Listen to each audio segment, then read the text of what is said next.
दोस्तों आज हम पढ़ेंगे बायोलॉजी का चैप्टर है जो एंडोक्राइन और एक्सोक्राइन ग्लैंड आते हैं जिसके अंदर उसको हम थोड़ा सा ब्रीफ देखेंगे किसमें क्या क्या ऑर्गन्स होते हैं, क्या क्या ग्रंथियाँ होती हैं।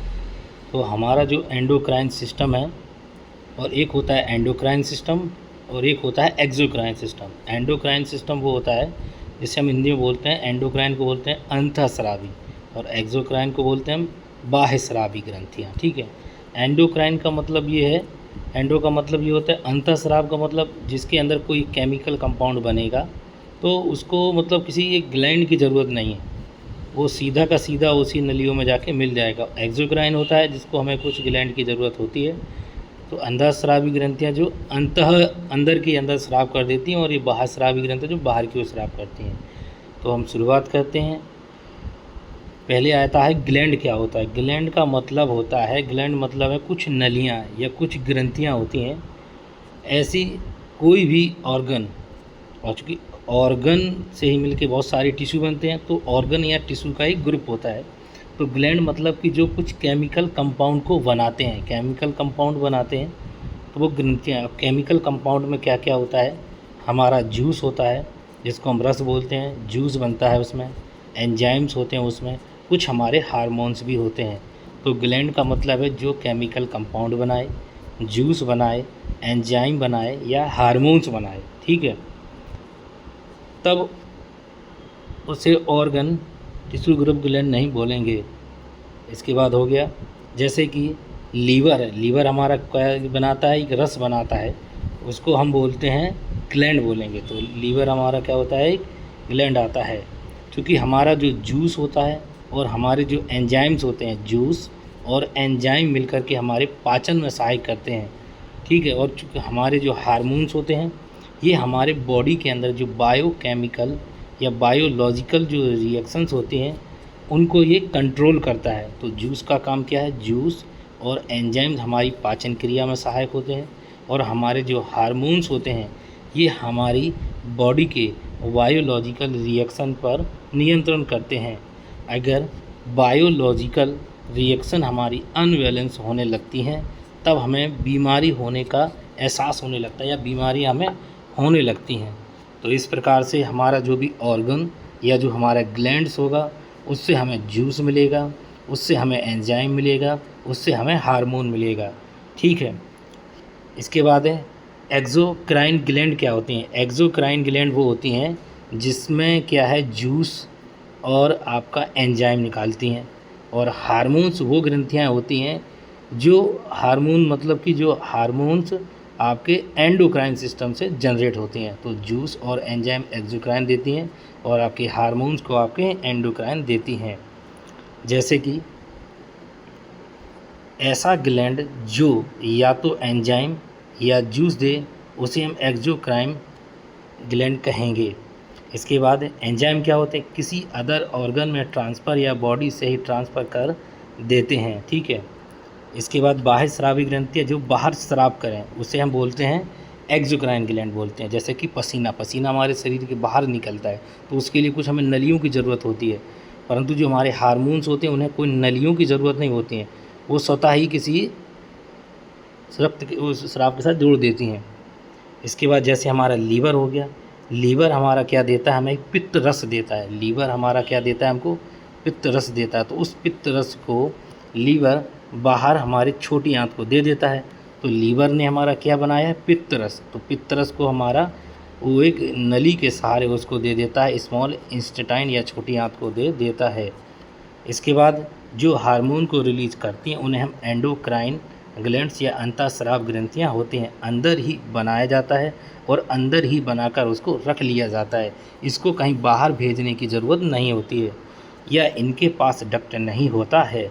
कभी कभी घूमता घूमता हुआ ब्लड इनके पास पहुंचता है और ये ब्लड के साथ मिलकर के शरीर के विभिन्न भागों में पहुंच जाती हैं।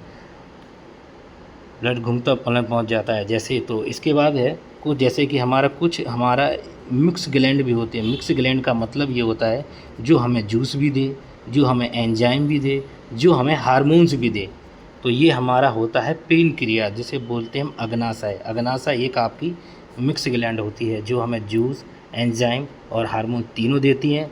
तो जूस और एंजाइम दे रही हैं तब इसको हम एक्सोक्राइन बोलेंगे, और ये हमें हार्मोन भी दे रहा है तो इसको हम एंडोक्राइन भी बोलेंगे। मिक्स का मतलब यही है जो तीनों चीज़ें बना सकती हैं उसे हम मिक्स ग्लैंड बोलते हैं। एक्सोक्राइन ग्लैंड हमको क्या देती हैं? एक्सोक्राइन हमें देती हैं जूस और एंजाइम देती हैं, और ये जूस और एंजाइम है तो इनको हमें ग्लैंड की ज़रूरत होती है, तो इसीलिए हम इन्हें बोलते हैं डक्ट ग्लैंड भी बोलते हैं ना। कौन सा बोलते हैं? डक्ट फुल ग्लैंड भी बोलते हैं। अब आपका कोई आपसे पूछता है कि एक्सोक्राइन ग्लैंड में कौन कौन से आपकी ग्लैंड आती हैं, तो आपका पहला एग्जाम्पल होगा टीयर ग्लैंड, जिसको हम लैक्रिमल ग्लैंड भी बोलते हैं। फिर हमारा आता है लीवर आता है। इसके बाद होता है हमारा मैमली ग्लैंड। इसके बाद आपका gastric gland, salivary gland, sweating gland और पेनक्रियाज होता है। और इसके बाद है आपका इंटेस्टाइनल ग्लैंड भी होता है। इंटेस्टाइनल ग्लैंड भी होता है। तो टीयर ग्लैंड का मतलब क्या है? टीयर ग्लैंड का मतलब होता है जो आंसू बनाने वाली ग्रंथियाँ होती हैं। क्योंकि हमारी आंखों में जो आंसू बनते हैं उसको बाहर रिलीज़ करने के लिए डक्ट की ज़रूरत है, इसीलिए ये हमारा टीयर ग्लैंड, इसी को हम लैक्रिमल ग्लैंड भी बोलते हैं, क्योंकि इससे बाहर आंसू निकलते हैं और ये हमारे आँखों में होती है। लीवर से हमारा निकलता है पित्त रस। लीवर से क्या निकलता है? पित्त रस निकलता है। और इसकी जो स्थिति होती है, लीवर हमारे एब्डोमिनल या उदर गुहा में होता है। मैमली ग्लैंड क्या होता है? मैमली ग्लैंड ये हमारी जो फीमेल होते हैं उनके अंदर पाई जाती है। मैमली ग्लैंड का काम होता है मिल्क बनाने वाली ग्रंथियाँ, और ये फीमेल में होती हैं और ये चेस्ट में पाई जाती हैं। इसको हम मैमरी ग्लैंड भी बोलते हैं। दूध बच्चे के द्वारा बाहर निकाल दिया जाता है। गैस्ट्रिक ग्लैंड क्या होता है? जठर ग्रंथियाँ हमारे स्टमक या पेट में होती हैं। जठर ग्रंथियाँ हमारे स्टमक या पेट में होती हैं। सलाइवरी ग्लैंड या लारीय ग्रंथियाँ ये हमारे माउथ यानी मुंह में और बकल कैविटी में होती हैं। स्वीटिंग ग्लैंड यानी इसका मतलब होता है पसीना बनाने वाली ग्रंथियाँ। जहाँ जहाँ स्किन्स होती हैं वहाँ वहाँ ये पसीने वाली ग्रंथियाँ होती हैं। इसके बाद इसी का नाम एक और होता है सिवेसियस ग्लैंड। ये हथेली में सबसे ज़्यादा होती हैं। सिवेसियस ग्लैंड हथेली में सबसे ज़्यादा होती हैं। Sweating gland. इसके बाद पेनक्रियाज अभी बताया था। पेनक्रियाज आपकी एक मिक्स ग्लैंड होती है जिसमें जूस, एंजाइम और हार्मोन्स निकलते हैं, और ये हमारे एब्डोमिनल या उदर गुहा में होती हैं। देखा चित्र में जैसा दिखाया गया कि ये हमारा लीवर है।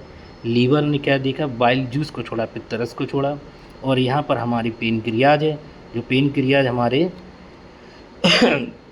मिक्स ग्लैंड के अंदर आती है, और ये हमारा स्टमक हो गया।